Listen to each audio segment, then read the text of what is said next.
You know what they say, children have overactive imaginations. Well, some of them say that children are just more attuned to the paranormal. But that's bullshit. What I'm about to tell you isn't bullshit. It really happened. My name is Jake. When I was a youngling, I was always ill at ease. I was always looking over my shoulder. I would always check under my bed and inside my closet before I went to sleep. I believed then, and I still do, that the only thing that we know for certain is what's right in front of our eyes. And even our eyes can sometimes play tricks on us. My mother would always tell me the same thing. There's nothing under your bed, sweetheart. Go to sleep. But I knew she was wrong. I could feel it. A presence. A gentle breeze or a shadow moving in the periphery of my vision. I could feel it watching me in my bed while I did my homework, as I watched TV, lurking in the dark corners of my room, hiding, ever present, always just out of sight, watching. I wasn't crazy. I was just observant. Kids are always scared about having monsters under their bed. But for my parents, my absolute conviction was too much. I begged them, I pleaded with them to believe me. But it was no good. They took me to a psychiatrist. Take these twice a day, she said. Take them with some water, she said. I complied, knowing it wouldn't make the monster go away. This thing didn't care how many pills I swallowed. I was never able to get a good look at it, but here's what I assumed at the time. It must have been very tall, as it often watched me for long periods through my second-floor bedroom window with relative ease. It must have been thin, spindly, and flexible, because it was able to compress itself into very small spaces. And it must have been very fast, because it was always able to escape my eyes. It was able to hide itself, just as I turned my head. Both of my parents worked during the day, and I would get home from school to an empty house. It would stalk me especially hard then. The hairs on the back of my neck would prickle. I would feel it behind me. I'd spin around, but it would dart out of sight just at that moment. One evening, I snapped. I hate you! I hate you! I hate you! I yelled at the air in front of me. I hate you! Stop following me! Stop watching me! Leave me alone! I was never a very articulate kid. When I went to bed that night, I was afraid. Afraid that it might decide to do something after I'd lost my temper with it. I thought it might attack me, or kidnap me, or eat me. But eventually, I fell asleep. My sleep was troubled and full of nightmares. It did do something. When I awoke, there was a scrap of paper on my desk. There, in thick gray lettering, it had penciled a single word. H-E-L-O. Hello. The handwriting was similar to my own, ill-formed and childlike. One word. It might not be much, but I had made contact with it. What the hell could I do? Show my parents? They wouldn't believe me. I just went to school like normal. I told my friends about it. Some of them believed me, and some of them didn't. We ended up calling it the Watcher. It was like our own little urban legend. I kept the paper note. In a way, it was comforting. I knew I wasn't crazy. The Watcher really did exist. And even though the idea of being watched didn't sit well with me, at least it didn't seem to want to hurt me. After a while, I got used to it.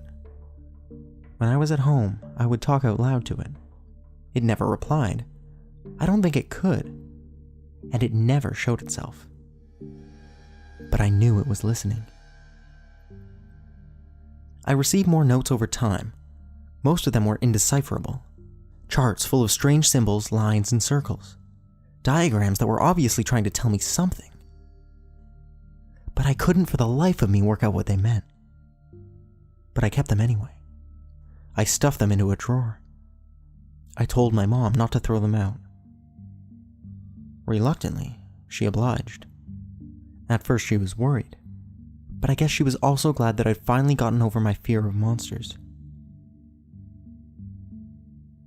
The next few years were tough. I pushed the Watcher to the back of my mind. School started to get rough. Most of my friends moved away or transferred to other schools. I began to feel alone, in a way that I'd never felt before, Watcher notwithstanding. Over time, the class bully noticed. There's always one, isn't there? Josh, his name was. Burly but fat, with his curly black hair and a face that looked like he'd just run into a door. He was both wider and taller than me. My status as the school weirdo had been confirmed long ago, but I didn't have the connections I once had. I didn't have anyone who would stand up for me. And boy, did Josh know it. Josh and his friends made my life hell. They beat me up during lunch. They would make jokes about me and snigger from the back of the classroom. They said I was a freak. They spread awful rumors about me. I would try to avoid them, but it was no good. They followed me everywhere. They stalked me. My teachers told me not to be a tattletale. They never did anything to help me. They were on Josh's side too. One day, I came home in tears. I sat on my bed and I wept. Everything had gone to shit. When my mom came home, she hugged me and she told me not to let them get to me. She told me to ignore them and they would eventually go away. But I knew that wouldn't work. My mom drove me to school the next morning.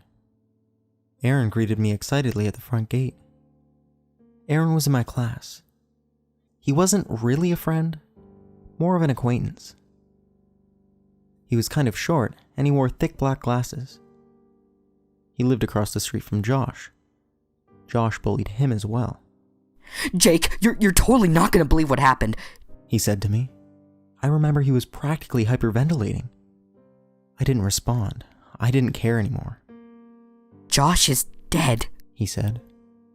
At first, I thought he was screwing with me. But it was real. "He got turned inside out." Inside out?